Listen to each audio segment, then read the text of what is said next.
took us by Yeah, surprise, I was saying, so this, I think this is part of the Hegelian thing.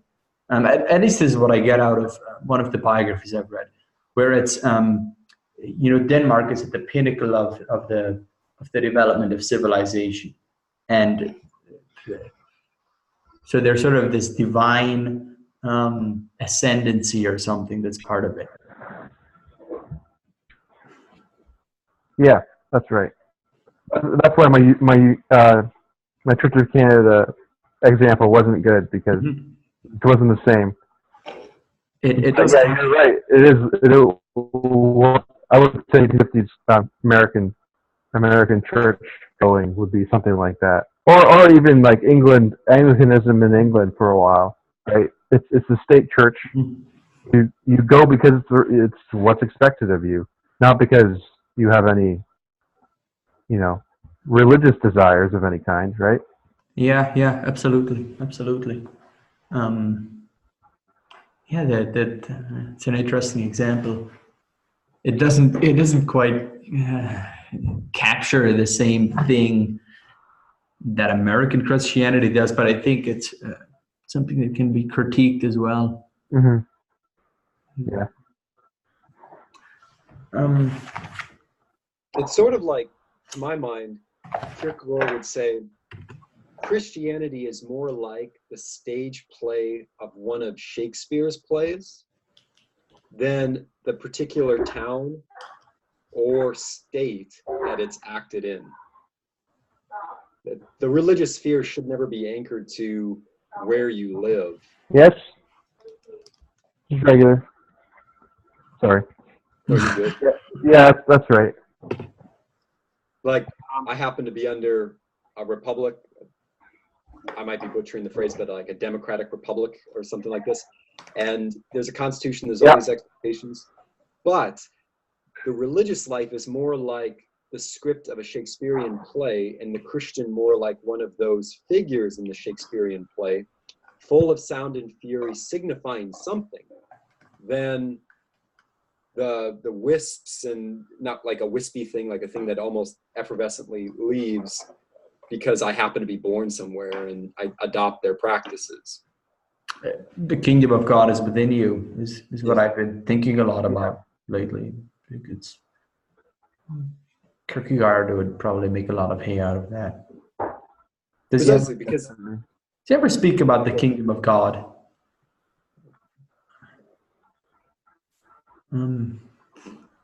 Haven't seen him speak about it. I don't know if he used that phrase explicitly, but I'm sure he would,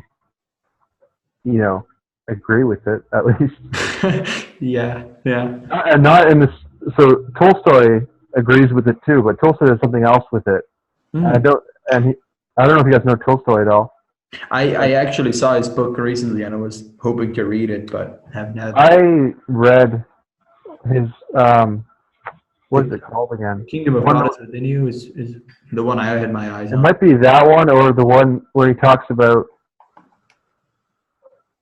some sort of something. It's like a personal reflection on Christianity and what it is.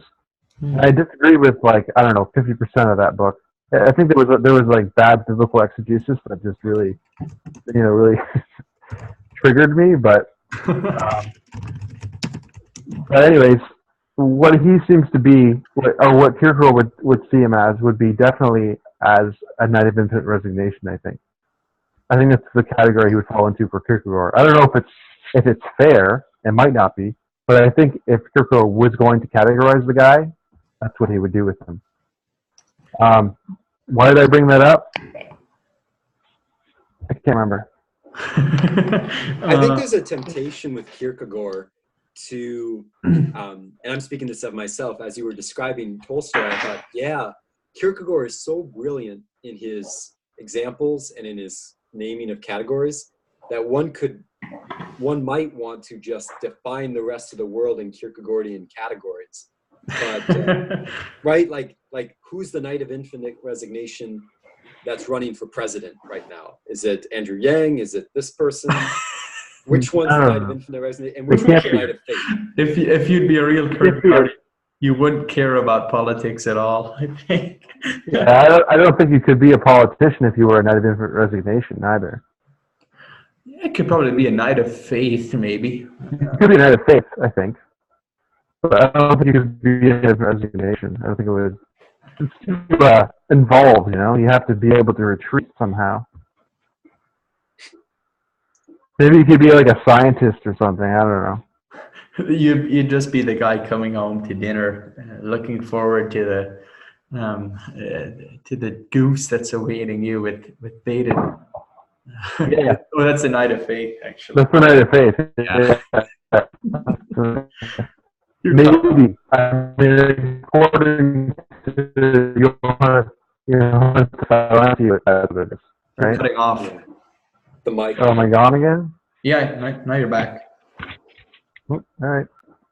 I was just saying, like, that's just, you have to decide, for Fear and Trembling, you have to decide how much you can trust the author, right? Johannes de Salentio, he's speaking not as a Christian, not as a Knight of Faith, because of course you can't describe what faith is in those terms. He's speaking from the outside, and the way I decided in the end was that you could trust him as a religious poet. So you could trust him as much as you could trust. You can trust him when he talks about faith, just as much as you could trust a romantic poet when they talk about love. It's true. What they say is true, but there's something missing. It's generally true, maybe ideally true. That's a better way of putting it. But the manifestation will always be missing from it. It can't really be acted out. Like, I don't know any romantic poem that isn't really ideal. It's not real. Maybe I'm just not very romantic, but it doesn't seem very real to me. Yeah, it's definitely ideal. The Fear and Trembling, though he doesn't. He bears. How do you put it? He doesn't give you the sense that it's easy in any sense to become either the Knight of Infinite Resignation or the Knight of Faith. No. Yeah, it just sounds like an inhuman task. What pops into my mind always when I was reading Fear and Trembling was the figure of Christ going to the cross and then being resurrected, which seems like the ultimate Knight of Faith, or because he's giving everything up and then receiving it back in incredible fullness. And that's why when I got to the part where he was talking about the what was the word he used? The teleological suspension of the ethical. Yep. I sort of saw that through the inversion that Christ brings, the upside down world of Christ. And I just didn't see there's all this debate about Fear and Trembling. Is this a justification for things like terrorist bombings or whatever? But I just saw this through the lens of, this is the upside down world of Christ, which might be me reading stuff into the text, but no, I think it's really interesting. I'd be interested to hear your take on that. You can give it a shot, Matt. So I was going to bring up Elon Musk as a public figure, and therefore perhaps a contemporary. I promise I'll get back. I want to round this out, Julian, to the Christ. Since he's a public figure and he's contemporary with us, perhaps he's a walking type that we could then ask, put through the Kierkegaardian rubric, what is he? What is he? He's an inventor. He's experimental. He goes in multiple directions, and he literally shoots to the stars. And SpaceX seems to be doing well. The missile came back and landed at its base. But he goes on Twitter and he says all these things and generates a lot of interest. 150 years from now, if another Kierkegaard rises up and looks back over history, will they pluck out these people as new metaphors? Like in Kierkegaard's time, he looked back and saw chivalry and thought, this is a great way to undermine Hegelian dialectics. Will there'll be a Kierkegaard that does something similar with our public figures, do you think?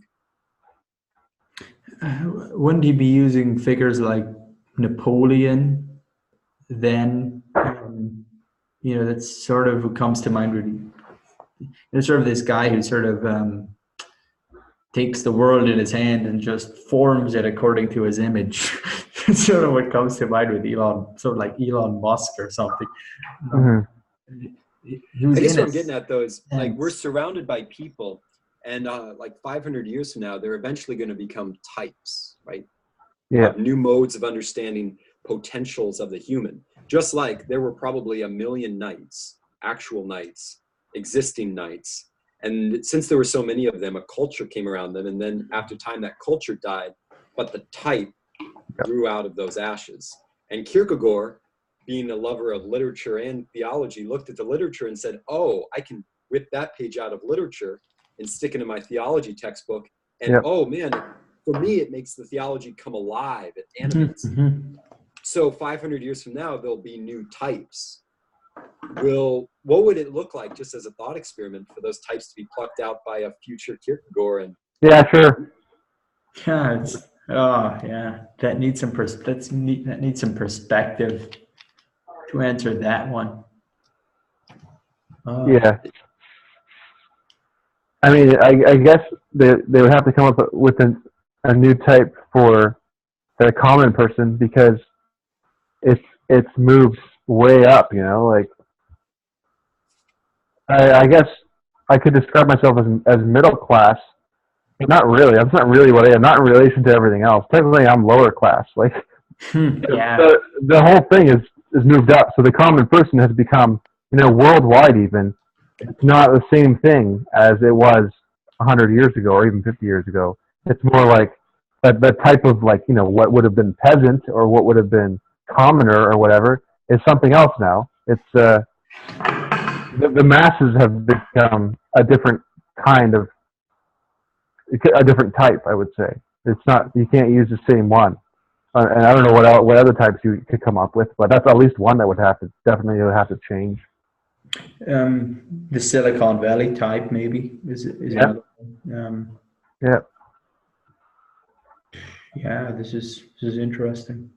The comedians are a new type.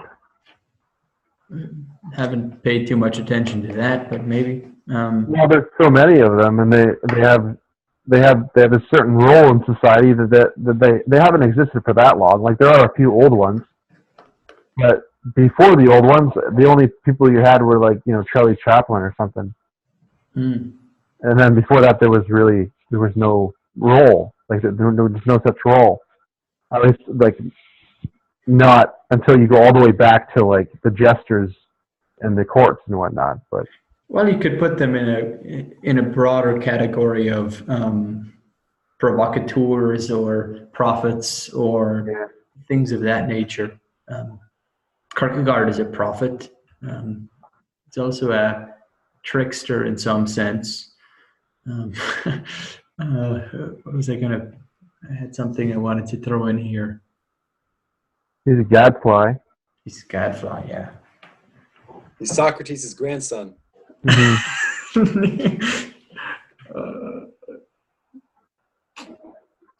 think I'm going to have to cut this one short. I think I'm running out of time, but this is... One quick thing. I think someday there'll be a Kierkegaard that undoes Kierkegaard. In this sense, we're now in this age of we're sharing ourselves and we're vulnerable on social media. So that slowly but surely there's this type of the authentic coming into being, and therefore tokens of authentic people versus the inauthentic people. And there will come a day, therefore, in the spirit of Kierkegaard, but not by the letter, when someone says authenticity is untruth.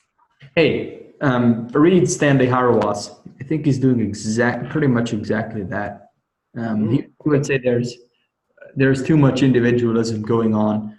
We need, so he's doing this within Christian circles, but he says we need communities. We need people who submit themselves to the church. There's too much bloody authenticity in Protestantism where everyone starts his own church and just follows his own dreams and his own theology. So what you need to do is submit to the church and it's interesting. He does talk about Kierkegaard, and he says, I'm sort of doing this in the spirit of Kierkegaard, except I'm reacting to a different problem, where my problem is this over individualism. Kierkegaard was reacting to this over crowd or whatever. So herd mentality. Yeah. And you see a lot of herd mentality today too. So I would say that there's something wrong with that reading of Kierkegaard, though, because he's not really an individualist in that extreme sense. Yeah. In one way, it is quite extreme, but I think that kind of extremity is actually right. I think that we're called to be that kind of individual. Mm-hmm. But on the other hand, you're only really your true self when you're in relation to God, which basically means that you have to give yourself up before you get it back. That's not the individualism of, let's say, Nietzsche. Like, you definitely aren't giving yourself up as Nietzsche, right? Absolutely. Or any other, you can pick Sartre, Camus, any of the French guys. You're not going to give yourself up. That's the end. You don't give yourself up. But in Kierkegaard, you definitely 100% do end up giving yourself up. And if you don't, then you lose yourself. Mm-hmm. I think that's in a sense, even though it's individualistic in focus, in the end, the theology isn't individualistic. I can put it that way. Yeah, I agree. And Kierkegaard's own life was very relational. You know, his people bath in the streets of Copenhagen. People baths, yeah. I love it.